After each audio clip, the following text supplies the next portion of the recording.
We got the chief up first and Director of Office of Emergency Service.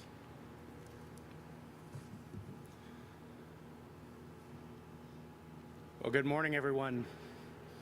Welcome to our briefing on the wildfire season and wildfire preparedness, as well as our heat-related events that have been going on over the last couple of weeks. My name is Joe Tyler. I'm the Director and Fire Chief at CAL FIRE.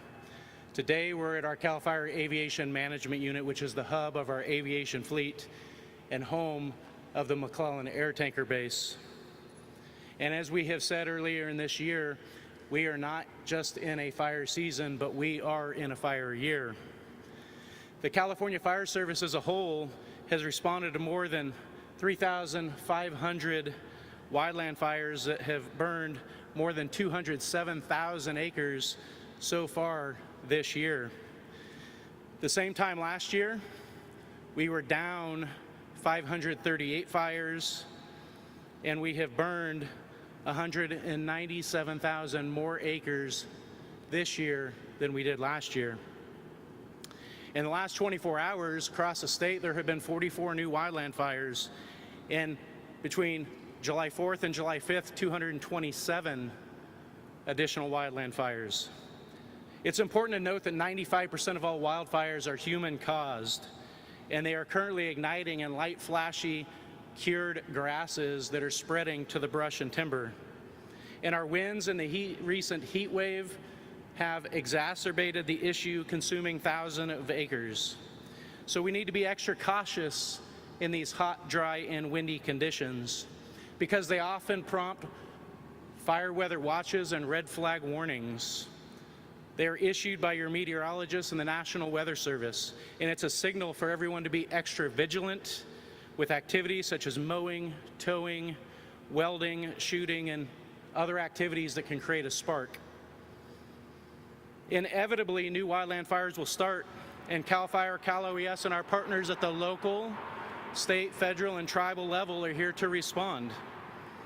CAL FIRE and Cal OES and our partners are fully staffed with our fire engines, hand crews, bulldozers, air tankers, and our helicopters.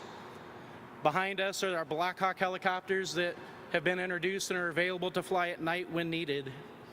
And in addition, the administration has funded 20 additional exclusive use privately owned firefighting helicopters and 4 fixed-wing aircraft to assist our fleet across the state. Utilizing over 1,100 Alert California cameras on mountaintops, repeater sites, we are able to watch much of California using artificial intelligence to report to the 911 call centers of new fires that are starting, sometimes before the first 911 caller. And related to fuels work, fuels reduction, vegetation management across California, our partners are making efforts to improve forest health and make our forests more resilient. For the 4th year in a row, we intend at CAL FIRE to meet and exceed our 100,000 acre target. And our partnerships are so important. The partnerships that I've already talked about, the partnerships with you, but the partnerships with the people of California are most important. And it's most important because you can help us reduce the risks of associated hazards related to wildfires. So as I said in Wildfire Preparedness Week, and I will say now, this is my plea to you. Please create a wildfire action plan that addresses escape routes, meeting points, animal arrangements, and a communications plan with your family. Listen to the guidance of law enforcement and our firefighters for evacuation warnings and orders. Prepare your home to defend from an advancing wildfire, and prepare your home by home hardening and utilizing defensible space. I ask that you recognize that lawnmowers, weed eaters, chainsaws, grinders, welders, tractors, and trimmers can all spark wildfires. If not properly maintained, they need to be used in a way that was intended, not a way that was unintended, and you need to make sure that the spark arresters are clean and maintained. When mowing, mow before 10 o'clock in the morning. Mow when the humidities are high, as it dries out throughout the day. And for our motorists on our roadways and our highways, make sure that you are doing your part as well. Ensure that your chains are secure, that you're removing, dragging parts, carrying a fire extinguisher, and maintaining your braking systems.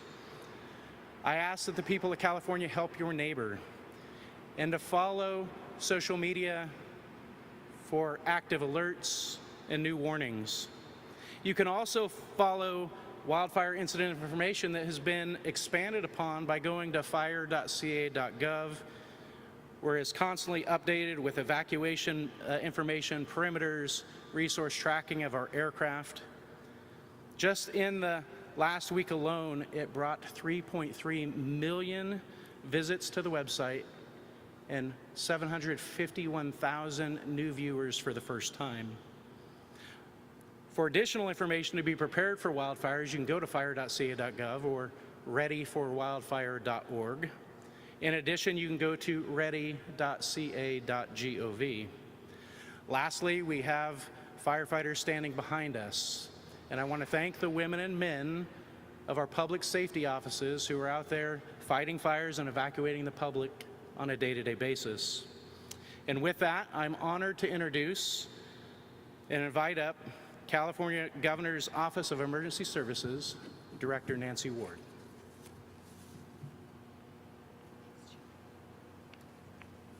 Thank you, Chief, and good morning. I'm Nancy Ward, Director, Cal OES. In addition to the wildfires that Chief Tyler just spoke about, California continues to endure a prolonged heat event with much of the state in high risk or extreme risk for heat. While heat brings an elevated fire risk, it also brings threats to human, especially given the higher temperatures at night that have which don't bring down the temperatures in the overnight hours. At the governor's direction, Cal OES activated the Extreme Temperature Response Plan, as well as the State Operations Center. The center is the hub of state coordination that includes state partners such as CAL FIRE and others to work around the clock to anticipate and respond to community impacts and from the extreme heat and the wildfires together. As multiple fires continue to burn across the state, Cal OES has pre-positioned and mobilized equipment and a personnel support of CAL FIRE and the local fire agencies throughout the state through our fire and rescue mutual aid system. The system is made up of more than 270 engines, staffed by over 150 local government and tribal fire agencies. In addition, Governor Newsom secured fire management assistance grants for both the Thompson and the French fires. These declarations provide state and local fire agency financial resources to help them with their fire response activities in these devastating fires. During the time of extreme fire behavior and heat, it's critical that Californians remain vigilant and heed the instructions of their emergency officials and first responders. As Chief Tyler mentioned, ready.gov can be used to sign up for alert and warnings for your county. Check in with coworkers if you work outside. Also check in with elder adults who might be isolated. Stay hydrated and take frequent breaks. Find a cooling center in your community to cool down if necessary. Many communities are providing free transportation to these centers. Pack a to-go bag in case you have to be evacuated with the essential items for each of your members and also your pets. Learn multiple ways in and out of your neighborhood in case you are asked to evacuate, and please heed the instructions from emergency officials if you are asked to evacuate. Thank you for doing your part to stay safe and be prepared. And with that, I'm going to it is my pleasure to turn it over to Gustavo Ortiz, who is a Cal OES PIO, who is going to provide us some remarks in Spanish. Gustavo? Thank you, Director Nancy Ward. My name is Gustavo Ortiz, PIO with Cal OES. Soy portavoz de la Oficina de Servicios de Emergencia del Gobernador de California. Además de los incendios forestales, California continúa enfrentando esta ola de calor que se ha extendido durante varios días. Y si bien el calor conlleva un elevado riesgo para generar más incendios forestales, también es un riesgo para la salud. Y estamos enfrentando días con temperaturas muy altas en la noche, cuando normalmente recibíamos pues un alivio.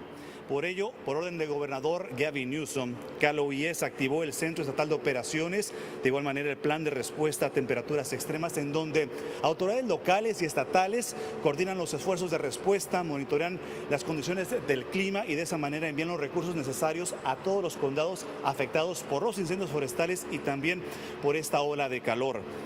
Y mientras continúan ardiendo múltiples incendios en todo el estado, CalOES ha proporcionado y movilizado equipos, personal de apoyo a Wildfire y otras agencias para apoyar a agencias de bomberos locales a través del sistema de ayuda mutua de bomberos y rescate, un sistema que cuenta con un total de 270 camiones de bomberos atendidos por más de 150 agencias de bomberos tribales y de gobiernos locales. Además, el gobernador obtuvo declaraciones de subvención de asistencia para el manejo de incendios a través de la Agencia Federal para el Manejo de Emergencias, FEMA, por sus siglas en inglés, para enfrentar los incendios Thompson en el condado de Butte y French. Estas declaraciones proporcionan a las agencias estatales y locales recursos financieros importantes para seguir luchando y cubrir los gastos que genera esta lucha contra los incendios. Durante esta época de calor e incendios forestales extremos, es fundamental que todos los californianos sepan qué hacer antes, durante y después de una emergencia, que estén preparados y que tengan todos los recursos necesarios. Es por ello que les pedimos que visiten la página de ready.ca.gov para registrarse y recibir alertas de emergencia en el condado en el que viven.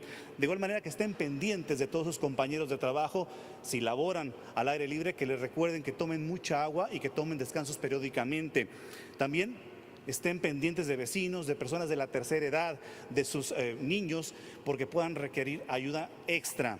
Manténgase hidratado y descanse periódicamente si están laborando al aire libre.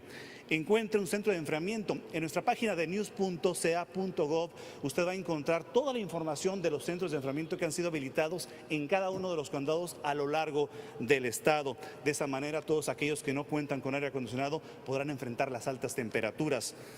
De igual manera, prepare ese kit de emergencia que es importante los 365 días del año aquí en California, en este caso, para enfrentar los incendios forestales. En ese kit tiene que incluir todo lo que sea necesario para los integrantes de su familia. Y establezca las rutas de evacuación de su casa y también del vecindario. Recuerde que no es el único que va a salir de casa, que todo el vecindario va a enfrentar la misma emergencia y es por ello que deben saber exactamente qué hacer, a dónde ir y con quién comunicarse. Si requieren más información, pueden visitar nuestra página de news.caloes.ca.gov. Gracias por hacer su parte, mantenerse seguro y formar parte de la respuesta a esta emergencia. Es ahora el honor de presentar al gobernador de California, Gavin Newsom. It's my honor to introduce now the Governor of California, Gavin Newsom. Thank you.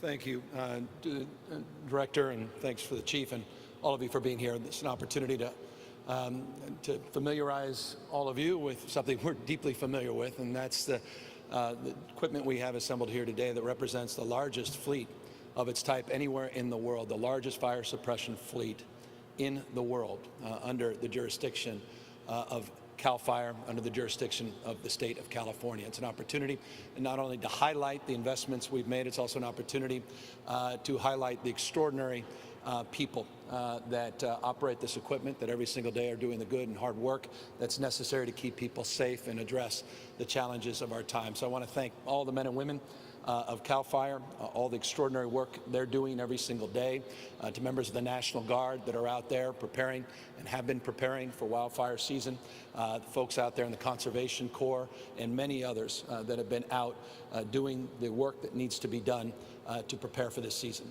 As the Chief said, we are already experiencing a disproportionately high number of acres burned, not fires started. What the Chief just said, the 3,500 or so fire starts so far this year actually is a little bit below the 5-year average. What's significantly higher is the number of acres burned. In fact, you look over the last 5 years, we've averaged about 3,800 fires by this time in the fire season, 3,500, as he noted, plus or minus this year. The average acres burned has been a little below 40,000 when you look at that 5-year average, over 200,000 this year. So we're seeing, unsurprisingly, predictably, because of the rains, those late rains in particular, a lot of grasses turning into brush fires. So these tend to burn out but move pretty quickly. That said, lightning is not our friend. We're anticipating some lightning strikes this weekend up in the Sierras. We saw the abnormality of lightning strikes in the Central Valley, particularly around Fresno, earlier in the season than we're typically seeing them. There's nothing, again, typical. Hots, we say it all the time, are getting a lot hotter, experiencing unprecedented record heat. These heat domes over the entire western United States, over and over and over and over and over again, record-breaking temperatures, record-breaking experiences, not just in California, across this country and around the rest of the world. With respect to the troglodytes out there, climate change is real. Mother Nature, she bats last, bats 1,000. She's chemistry, biology, and physics. And those realities, those extremes, are here, present every day in the great state of California. If you don't believe in science, you have to believe your own eyes, the lived experience all of us have out here in the western United States, for that matter, around all around the globe. Places, lifestyles, traditions, quite literally, communities being wiped off the map in Paradise, California, Grizzly Flats, and Greenville, California. And this is a serious, sober time to be in positions of influence, positions of public service, and we're grateful, again, for everyone who's doing our best to meet this moment, not only address reaction and react to these challenges, but also to proactively shape an agenda to address the underlying issue in the first place, and that's the burning of fossil fuels, the burning of oil and gas. It's not complicated. And so we take this mission very seriously, but the mission, again, we wanted to highlight today is the mission that you hear behind me, with the helicopters that are moving, and this remarkable investment of equipment, unprecedented in California's history, that is up to the task. $2.6 billion was preserved in the budget as it relates to our commitment to address forest management, to address the needs to do more to actively manage our forests, to address the issues around dispensable spaces. As the chief said, we're hitting our targets as it relates to our active vegetation management. We have a lot more work to do there. I can't make up for the last 50 years. But over the last few years, we've been doing more than ever in partnership with an administration that's done more than ever on these issues. I had the privilege, the day before I was here, I flew out to the White House. As Nancy said, we were able to secure the support from the White House without any politics, without any hesitation, to support our emergency requests. In the past, I'll remind you, that was not so easy. We had to make phone calls. We waited days and days. There was threats that we weren't going to provide support for the people of this great state. That's not the case today. There's a state of mind as it relates to the White House and their support to be here for the American people, regardless if they're in California or Oklahoma. And so I want to thank President Biden for his swiftness and support. It was nice to be at the White House to discuss this wildfire season. It was top of mind, not just for me, but other governors, where I had a chance to dialogue about their experiences, not just this year, but over the course of the last many years. I will note, though, the last 2 years we've seen below average number of starts and fires, not starts, but fire acres burned. But this year portends some more challenges. So I hope people took notes, take seriously the opportunity to prepare themselves, the responsibility I think all of us have to do more to protect our families, to be there for each other and our communities. That ready.ca.org site, ready.ca, is a great site. It's a new tool. We announced this a few months ago, aggregated tool that highlights new technologies and new opportunities to keep you safe on the basis of a lot of the investments we've made. Just briefly on that. The chief mentioned the number of alert fire cameras. These are AI-assisted cameras, best in class, next generation. Got hundreds and hundreds of these that we've procured and we put all over the state of California. We didn't have this a few years ago. the real-time management, the ability now as it relates to projections. Technosilva, a remarkable company that has advanced opportunities to really sort of understand fire behavior in real time. The work we're doing with the Pentagon and the Department of Defense, the work we're doing with satellite technology and access that we have over the last few years that we've never had in the past. These Nighthawks, the fact that they're Nighthawks, we call them Firehawks, allow us nighttime fire suppression. We've never had that in the past. You'll see the C-130 behind me. Thank you to the President of the United States, Joe Biden. For years and years and years, we had to battle with the previous administration to get these C-130s. We couldn't get them. We finally had them shipped out here, all 7 of them. One's 70% complete. It will be under the CAL FIRE brand very shortly. We'll have 5 more up next year, and all 7 will be operationalized proudly under the CAL FIRE brand you see behind me early in 2026. Again, I want to thank the administration for their support of these essential assets. In addition, as was noted by the chief, we've also procured exclusive use contracts. By the way, full disclosure, this is a bit, it's a competitive process. Some of the other governors in other states are very mindful of California's ability to scale those investments, to secure some of those resources. But I want everyone to know we support our neighbors with mutual aid. We support our neighbors. We've done that consistently in Texas over the last few months. And the mutual aid system, it's a way of just expressing this, is best in class. There's no mutual aid system in the country, I would argue around the world, as efficient, effective, and coordinated as the state of California. And you see that with these wildfires. You see folks, men and women down in Riverside that make their way up to Northern California and the Oregon border, helping one another out. You see the Oregon firefighters down in Southern California. You see folks from around the globe, from Israel to Australia, also supporting our mutual aid program. But I want to note we've also provided more resources for our local mutual aids by providing more resources, specifically equipment and trucks like the one you see behind us, putting the brand of the local municipalities, supporting that through the funds coming from the state of California. Forgive me for being so long-winded. I can go on for another 20 minutes about virus. I can go on about so many of the other programs that are operationalized. I just want to thank Joe and his team. I want to thank Nancy as I conclude for her work. As you may know, California has been a leader as it relates to heat illness. We will be the first in the nation, I believe, stress test that, and forgive me, any state that may be ahead, but it's a point of pride if they are. We have a heat index that we have been organizing around. It will be in effect in January, not in effect right now, for one reason. We want to get it right. HHS, EPA, not just Cal OES, bringing together all these disciplines, all these agencies to create a heat index that's easily digestible, easily understood, that will aid and abet our efforts to advance some of the work that she's been doing at our SOC, which is our State Operations Center, and the work we're doing to operationalize our heat illness plans that went into effect a few weeks back in anticipation of the heat dome and the extreme heat that we'll continue to experience. We're looking forward to some modestly cooler temperatures in the aggregate. None of us live in the aggregate, so I'm mindful of that, but in the aggregate, Friday, Saturday, and we're doing our best to keep people safe, and we have to all do our best. Keep hydrated, stay in the shade, use your common sense over the course of the next few days as we work our way through this. One final point of emphasis. I just want to thank the legislature. You know, we went through a process this year. We not only balanced this year's budget, but we balanced next year's budget, but we didn't do it on the back of these investments. And I want to give you a proof point of that. When I got here, I was elected in late 2018, was there with the former president in Paradise, California, talking about the ravages of climate change and the impact that had and the lives that were lost and the devastation. We had about 6,700 CAL FIRE personnel. In July of 2018, it was marked about 6,700. Today, we have 9,700 CAL FIRE personnel. I want to thank the legislature for their support.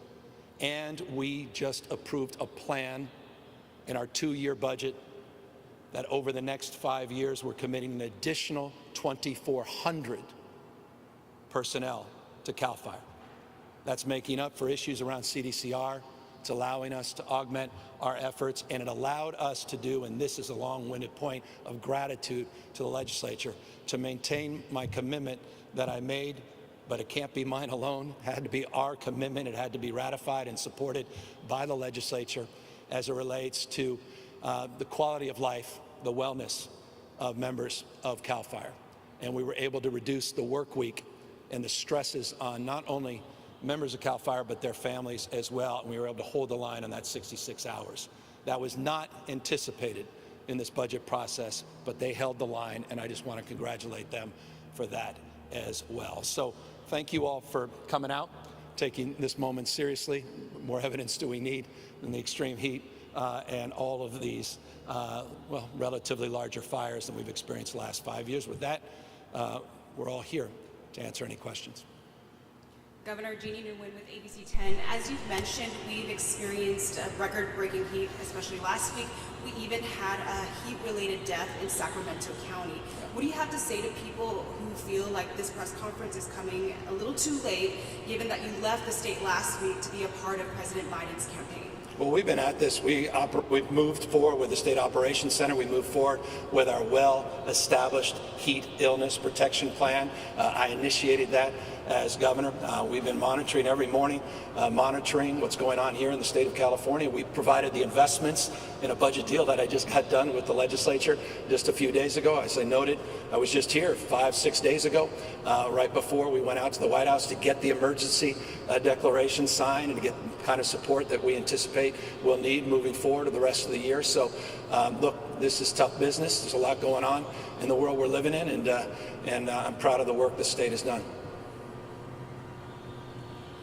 Hi, Governor. A recent report found that Black Californians, Latinos, and Native Americans die at disproportionate rates from extreme heat. So what specific things is your administration doing to protect these vulnerable populations? Well, it's laid out in detail in the plan. One of the things we're prideful of in the state of California is a framework around cultural competency. It's a bottom-up, not top-down plan. It's based upon a lot of the lessons we've learned through a series of challenges, not least of which the challenges of the pandemic. We established a program you may be very familiar with, Listos, which is a big part of our ongoing investments as it relates to reaching out to vulnerable and diverse communities across the state, knocking on doors, going door to door to provide support, to amplify a volunteer workforce, which is now larger than the Peace Corps. The cooling centers we've opened with a socioeconomic framework and concern. I'll have Nancy amplify because you deserve a more granular response to that question. But I'm very mindful. We are a majority-minority state of the responsibility we have to do more, particularly in rural parts of the state that are underserved, underrepresented, and it's a big part of the core values that we try to advance. But again, just as it relates to the previous question, we have a lot more work to do in dealing with these unprecedented extreme times. But I will say the unprecedented work that has been done is a point of pride, and Nancy deserves so much credit, so I'll ask her to amplify a response as well.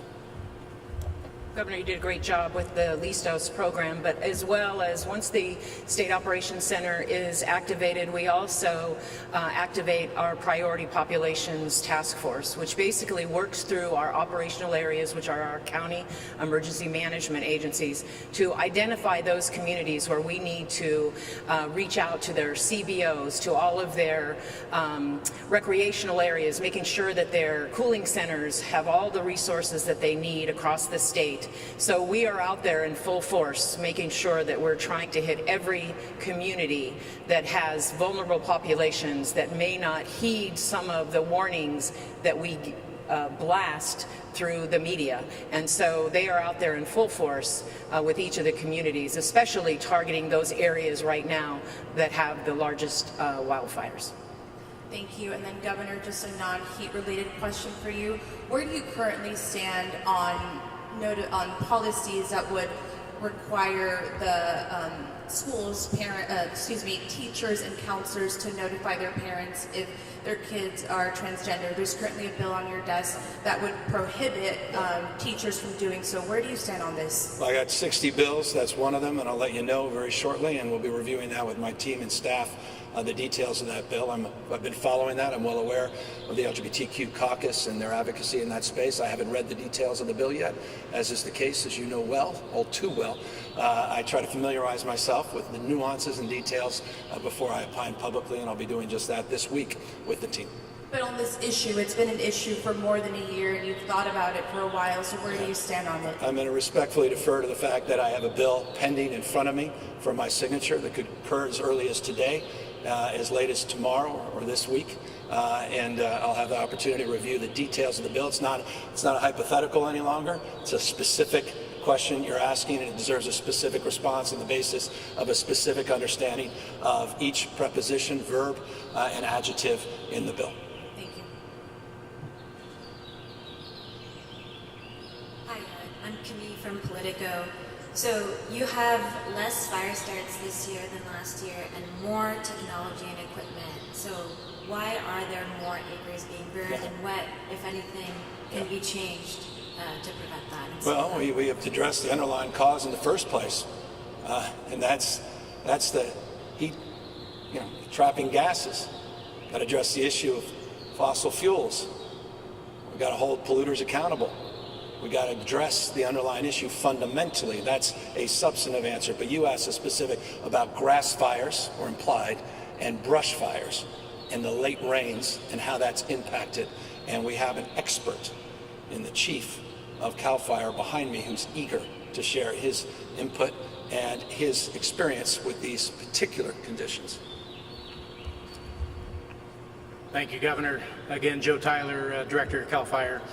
So the snowpack, we see our reservoirs full. We see late rains that have grown our herbaceous fuels, our grasses, quickly. In some areas, you can find that they are still 4 to 5 feet tall. We find ourselves here recently that we had the high temperatures. Associated with the high temperatures, we had north and northwest and northeast winds that have pushed the fires that have been ignited to where we are today.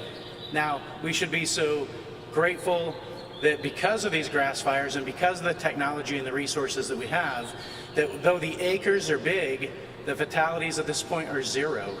The structures damaged or destroyed are low.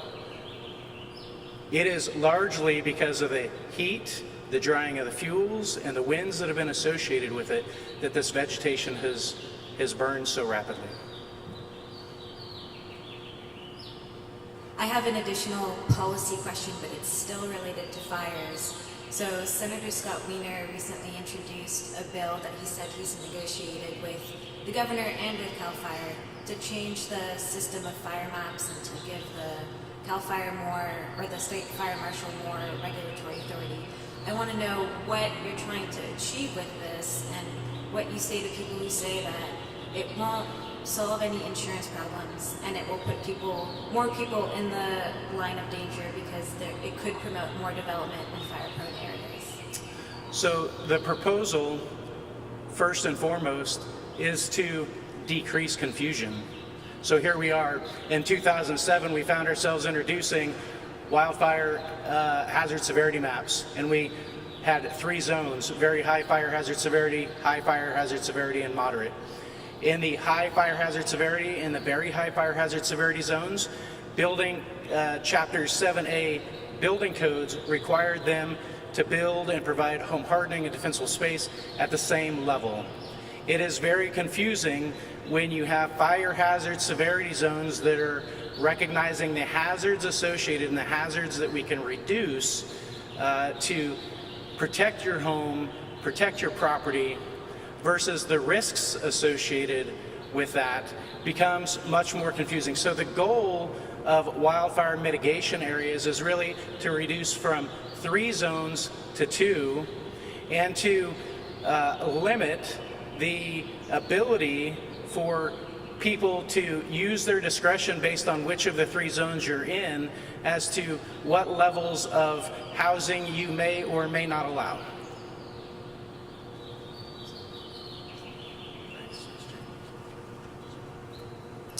Hi, Governor. Trung Nguyen with the AP. last week you decided to abandon a plan that would have put a crime-focused initiative on the ballot to compete with what's now Prop 36. Are you planning to actively campaign against Prop 36, or how are you planning to fight this ballot initiative? Well, I think it's a bad initiative. I think it's misleading. They do it under the auspices of a retail framework. It's interesting they didn't even include any changes to the retail theft threshold, which has gotten so much attention. And why didn't they? Because it's the 10th toughest in America. I know that's widely reported. It's really a drug policy reform that brings us back decades. Very concerned about that. I hope people take a close look at what they're proposing. So I won't be supporting it. I don't think that's the best way to address this issue on the ballot, locking things in. But I hope all of us are held to some accountability, those that support it, good people that support it, to this question. They need to answer it. How are you going to pay for it? Where are the billions of dollars going to come from? What programs? Programs like this, supporting our wildfire suppression strategies, work we're going to do to address the issues of extreme heat, the challenges we have across the spectrum of issues. Where is the money going to come from? That's not my word. Don't take my word for it. It's not a rhetorical question. The LAO put out the costs were extraordinary over the course of the next decade or so. I don't think it's the right approach to lock in these things as they have. So yes, to your question specifically, I'll be campaigning against it, but I'm also not naive. There's a lot to do. It's a lot of issues that are on the ballot, a lot of challenges we face. But I hope the people of the state of California will have the opportunity to consider this, consider the alternative pathway that the legislature has taken. The work that we've done with a package of actual retail theft bills that will be landing on my desk very shortly. The work that we've done since 2019, $1.1 billion to invest in vertical prosecution and new technology and to provide more staffing to investigations. In almost every county, they've taken advantage of those grants. The task forces that we put together years and years ago to address the legitimate issues of retail theft and the legitimate issues that are way outside the purview of Proposition 47, which is organized retail theft. And the legislature, to their credit, has an organized retail theft package that I look forward to signing. We've been working actively with them, as many as 12, 13 bills that are active as we speak. And I think that's a much better approach, and we'll continue our effort to march to address these issues, which again are legitimate in this state. But that initiative, Prop 36, is more of a drug policy reform that takes us back on drug policy as it relates to possession and will cost the taxpayers billions and billions of dollars over the next decade that will have a profound impact on programs across the state. I reject the premise that it's foundationally a retail bill. It's not. It's a lot more, and I will not be supporting it. Hi, Governor. Sophia Bollig with the San Francisco Chronicle. Just to follow up on that a little bit, in terms of the measures that have made it on the ballot, what are going to be your priorities in terms of what you campaign for, and how focused are you going to be on ballot measures in California races, given your involvement with the Biden campaign and the presidential race? Well, I'm deeply involved in California races, actively involved. I hate the phrase, there's a lot of receipts to prove that. I've been involved in a lot of local races, a lot of congressional races for months and months and months. We've been out there fighting the good fight, so it's not just top-down White House, it's bottom-up. So we'll be active, we'll continue to be active in that space. And I'm very proud of the work we've done so far and the work that our candidates are doing at local races. As it relates to these initiatives, we're taking a good look. We got a lot of them off the ballot. My number one priority, full disclosure, transparency, was to get that big oil initiative off the ballot. That would have set us back as it relates to health and safety for vulnerable communities in the state. That was a big deal. We were able to get a number of other issues off the ballot as it relates to children's hospitals, financial literacy, compromises were made. So I'm very pleased with that. But there are a number of issues, as you know, that are remaining, not as many as prior, and we'll be taking a good look at all of them over the course of the next weeks and months. This is our annual, we do this every year, as we sort of dance for clarity right after the dust settles, and we'll figure out where we land. And I tend to be pretty vocal about my opinions, as you know, and anticipate being so as it relates to those remaining ballot initiatives. And in terms of your decision last week to pull your alternative crime measure, we saw your statement, you said there wasn't enough time for amendments. Can you be more specific? What were the specific policy problems with that proposal, or was it more of a political decision in the end? I'll tell you, I support, I think I was Lieutenant Governor. I was not popular with my Democratic colleagues supporting the 72-hour rule until last week. I thought, my gosh, wish we had a little extra time because we were running down in terms of getting that bill to print, and there were a few amendments we wanted to make. We just didn't have a willing partner on the other side, with respect. They may reject that, but I know that. And so there were some things that we thought we can do. I think the fentanyl issue is very real. As you know, I've been very vocal on that. We've more than doubled the National Guard. We have close to 400 National Guards, men and women, working on our counter drug efforts all across the state of California. I've significantly increased the number of National Guard at the border since I've become governor as it relates to fentanyl interdiction. Met with President Xi specifically on the issue of precursor chemicals related to fentanyl. It is a top priority for me. I felt it a huge mistake that a member of the legislature killed the Trank bill, the xylazine bill, forgive that, street name is Trank. That was a big mistake. So I'm very active in that respect, and that was a component part of what we were trying to achieve specific to your question. But there was some language on that where there was some modest adjustments that we couldn't make at the final analysis. So we're working with the legislature independently on a parallel track. Doesn't require going on the ballot to support an effort there that's targeted and specific, not the scattered shots that folks on the Prop Now 36 are trying to advance. Which will bring us back to the 1980s as it relates to drug policy in this state. And I think it runs completely contra to where the vast majority of Californians are. That's why I plead with them. Take a look at the details of Prop 36 and ask yourself, where's the money going to come from? How are we going to pay for this? And what's the price of a modest possession of someone now that will be incarcerated in the state penitentiary at a huge cost with the kind of outcomes that we know all too well are not commensurate with that kind of investment. Just to clarify, so the willing partner, is that in the legislature that you didn't? Or? Legislature was next level cooperative. They were extraordinary, and up into the last minute, legislative leaders, I've got nothing but praise.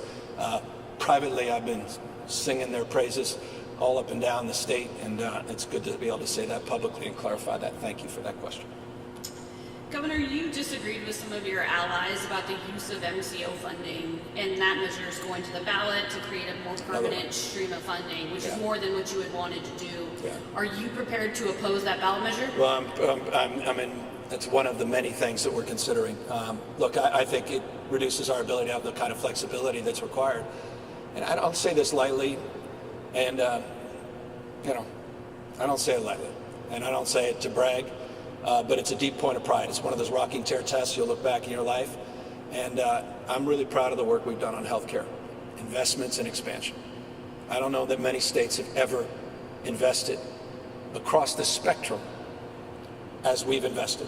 I mean, the CalAIM proposal over the next 5 years, the investments as relates to brain health and physical health, the integration, the 1115, 1332 waivers, the work we're doing to incorporate rent in that respect, the work we did to become the first state in the country to get Medicaid waiver to allow people exiting CDCR to get onto Medi-Cal, the work we've done to expand Medi-Cal regardless of your pre-existing condition, ability to pay, regardless of your immigration status, the work we're doing on mental health, next level, not just mental health as it relates to the forms under Proposition 1, the work we've done 0 to 26 to focus on prevention and screening and identify early needs, workforce investments, the work I've done to establish a framework of support under Proposition 56 to provide backfills. I can go on, I can go on.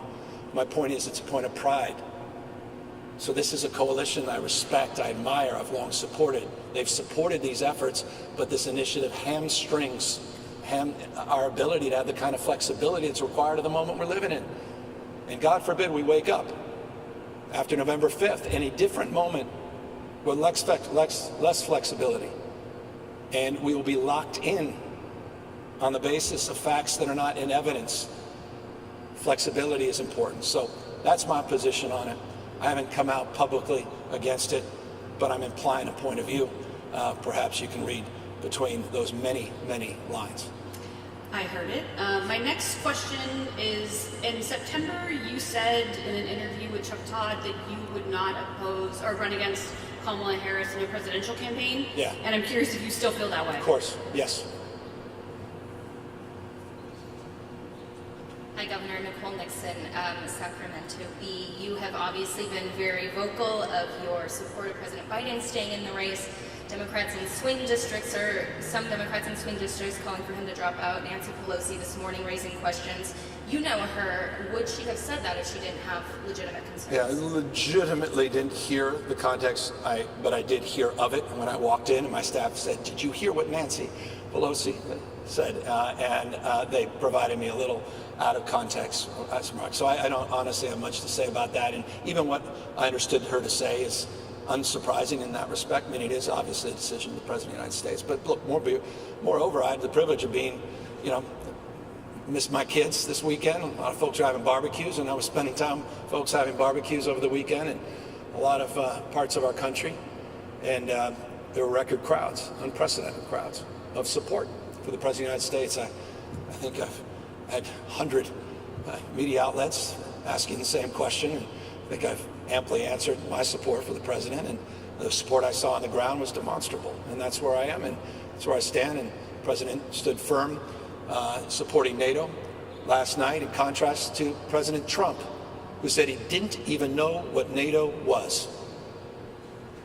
That's how unserious Donald Trump is. He said, "I don't even know what it was when I first ran for president." Contrast that with the steadfast support of President Biden in his remarks last night on the 75th anniversary in the masterclass of managing our alliances. NATO's never been stronger, and NATO's never been bigger. The contrast is profound, and so that's what I'm focused on supporting this campaign, this candidate, a man of character, decency, and honor, and contrast that to the darkness that is Donald Trump. Governor, thank you for your time. Steve Large, CBS 13. As you've noted, a lot going on. In the last couple of weeks, we had the end of the legislative session. We had the alternative Prop 47 reform bill that was being discussed. We have the wildfires. We have the Emergency Operations Center here opening up. We also have the debates between Biden and Trump that you went to. We have the campaigning on the East Coast for 5 days. So if you could just help us understand, what is the balance that you are trying to strike here between campaigning for the president and tending to state business? I think I need a day off. It's been a grind, and it's been a point of deep pride. I care about this country, our democracy. I celebrated like you. Hope we all did. I raised my flag right size up, not upside down, on 4th of July. 248 years, the best of Greek democracy in the Roman Republic, popular sovereignty, checks and balances. And I can assure you, founding fathers didn't live and die to see us on the sidelines at this critical time in our country. So the balance is, I'm all in for the American people, I'm all in for the largest state in our union, 40 million strong, Democrats, Republicans, Independents, but that have enjoyed democracy, that have enjoyed freedom, that have enjoyed liberties. And I have a responsibility to meet this moment. And I felt responsibility to miss my family on 4th of July and to be there for this country, for our promise and what we're promoting.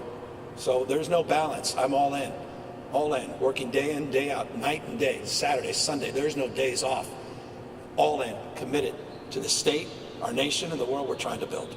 And the critics that say that perhaps you're distracted by the presidential campaign when it comes to tending to state business. It's just, could not be more untrue.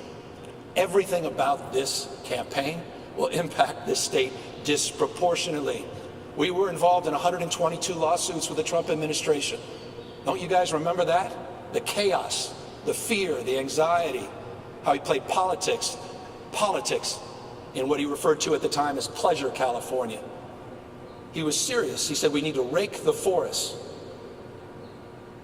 Daylight and darkness, this is a profound and consequential moment. This is all in moment for all of us.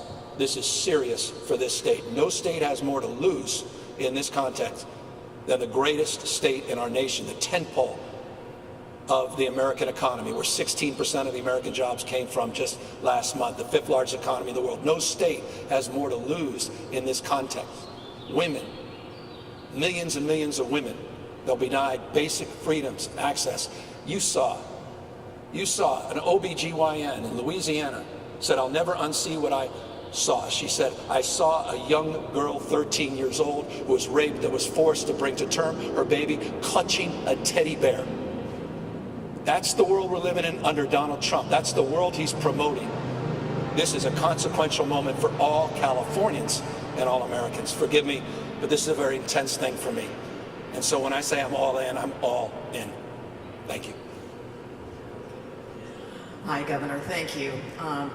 Hearing you say that you're all in, but the New York Times this morning had an op-ed written by George Clooney, one of the president's biggest fundraisers and allies, calling you out by name among other Democratic leaders to settle on a new candidate to figure out what it will take to go into the convention united. Can you please respond? I have not read this op-ed this morning. I was frankly focused on the nuances and details of the procurement for our what is it, the wildfire suppression underbelly of the C-130s. So I haven't had a chance to read it. Look, a lot of people expressing their opinion, and I respect people actively participating in our democracy by expressing themselves, but I don't have any comment as it relates to George, who I've known for years and years, admire and respect, and he's been an incredible supporter of Democratic causes, Democratic candidates for years and years and years.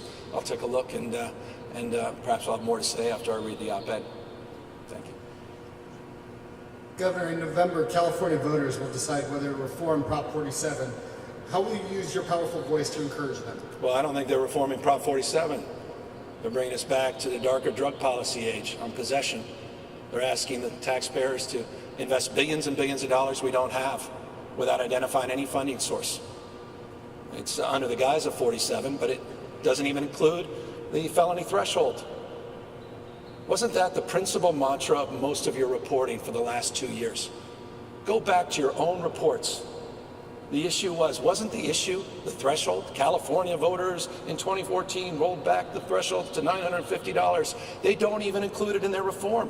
What more evidence do you need that this is not what they portended to be, or at least suggested to be? So I just hope people take a good look, read it. I've read it. I will not be supporting it. I don't think it's good public policy. I'll be supporting the bills that we're working with the legislature to actually address the issue and continue the work we've been doing to invest in vertical prosecutions and investigations and investing in technology in counties and communities, sheriff's offices, DA's offices, all throughout the state of California. I was down in Orange County a few weeks ago, and I think we provided over $2 million for the Orange County DA's office on retail theft. They've never had resources from the state, ever, in their history, to invest in addressing the real issues of retail theft.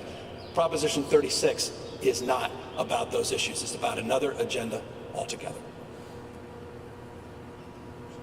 Hi, Governor. Andrew Oxford from Bloomberg. You've talked today about the big picture here, climate change. Your administration is proposing a delay in implementing SB 253. Can you talk about why, the reason for the delay, or what you're hoping to do? Offline, let's talk a little bit more about the work that we're doing with California Air Resources Board as it relates to the details of that bill. As you know from my signing statement last year, this nation-leading effort to advance more transparency in this space, we indicated the need to work on language, and that's exactly the process that is unfolding in real time, and it's a process that continues. Languages and changes to the law, or languages and regulations? Well, I'd encourage you going back specifically to my signing message, and we're in that process of implementing what I stated in that signing message.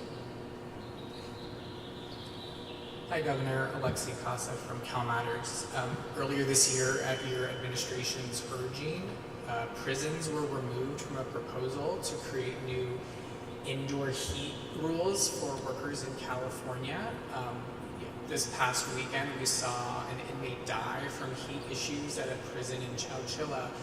Do you stand by the belief that it's too expensive for California to implement new heat safety rules for prisons, and what is your administration doing to deal with the clear dangers to prison inmates and workers I'm going to from act heat? specifically on that incident, which I am aware of. I'm getting a full briefing tomorrow from my team in CDCR. There's a number of other issues we'll be addressing, but substantively to understand the details of this, and we'll be able to brief that out after I get that briefing. Why did you and your administration believe it's too expensive? That's why we've organized the meeting with my team. We're going to have more to say on that specific topic. I'd rather get the briefing fully so you'll have a deeper understanding of the administration's approach, where the director of CDCR is on this, the nuances, the specificity. I want to understand this more fully as well, and what the alternatives are, and the work that they're doing, and what they were promoting, and what they were pledging to do. And I'm going to stress test all of that. We're going to have more information to provide you. With that, we thank you all for staying fully on topic today. Grateful, though, moreover, that we are here and at this remarkable site. And I just want to, again, thank all of you, but moreover, all of the men and women in uniform you see behind us for their extraordinary work. This is a tall task. Summers are tough. July, August, September. You didn't ask me about energy reliability. We can do that another time. All of these things are front and center and topical, and all of them are feeling stress under this extraordinary moment we're living in as it relates to these extreme heat events. Stay safe, stay hydrated. Thank you all.